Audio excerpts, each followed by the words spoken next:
Shri Sai Satcharitra, Chapter 34, Greatness of Uddhi, continued. This chapter continues the subject, Greatness of Uddhi, and describes cases in which the application of Uddhi was most efficacious. Doctor's Nephew. At Malegaon, district Nasik, there lived a doctor, qualified and degree holder. His nephew suffered from an incurable disease, tubercular bone abscess. The doctor himself and his brothers, the medical practitioners, tried all sorts of remedies and even an operation. There was no relief and there was no end to the little boy's suffering. Friends and relations advised the parents of the boy to seek the divine aid and recommended them to try Sai Baba, who was known to have cured such incurable cases by his mere glance. The parents, therefore, came to Shirdi.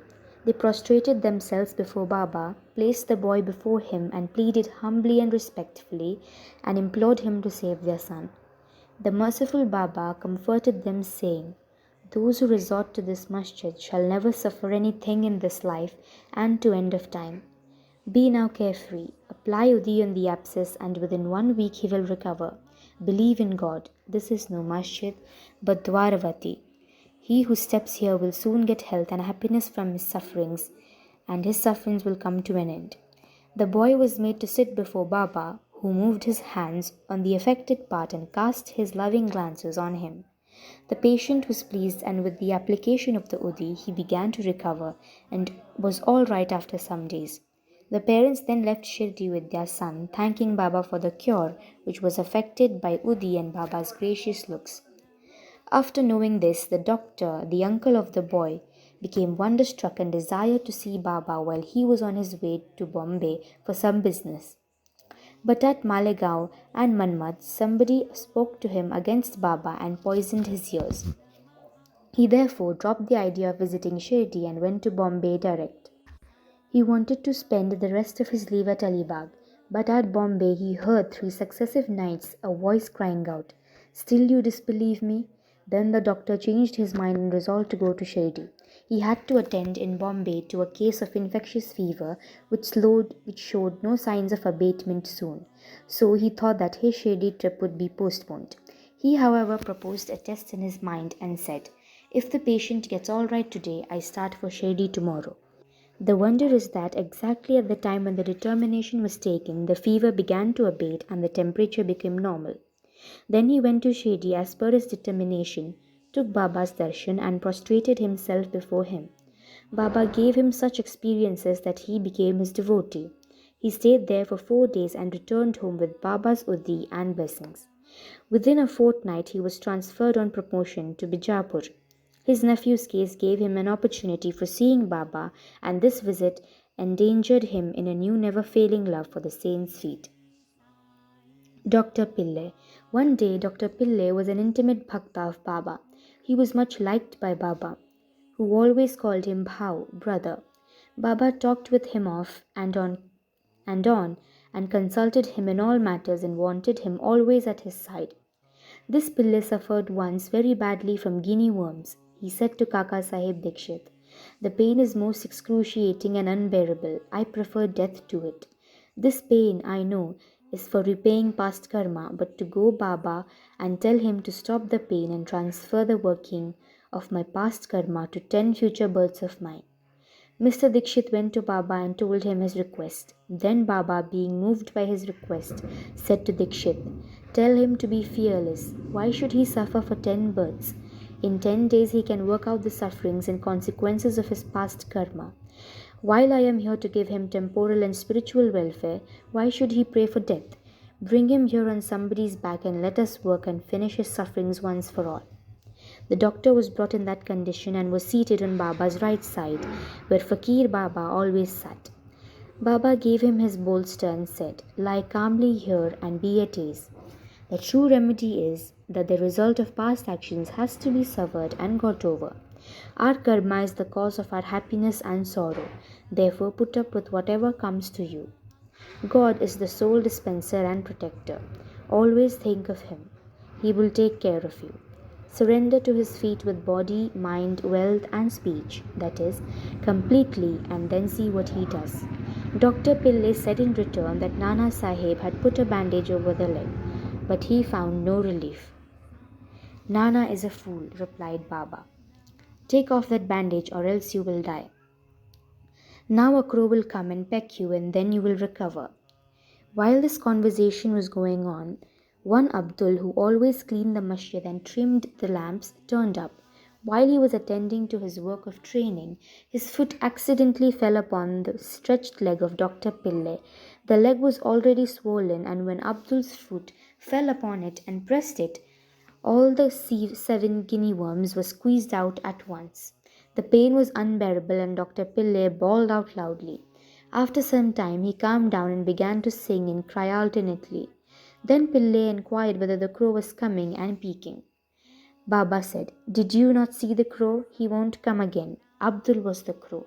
Now go and rest yourself in the wada and you will be soon all right. By application of the udi and by making it in the stomach with water and without taking any other treatment or medicine, the disease was completely cured in 10 days as predicted by Baba. Sharma's sister-in-law. Sharma's younger brother, Bapaji, was staying near Saulwell.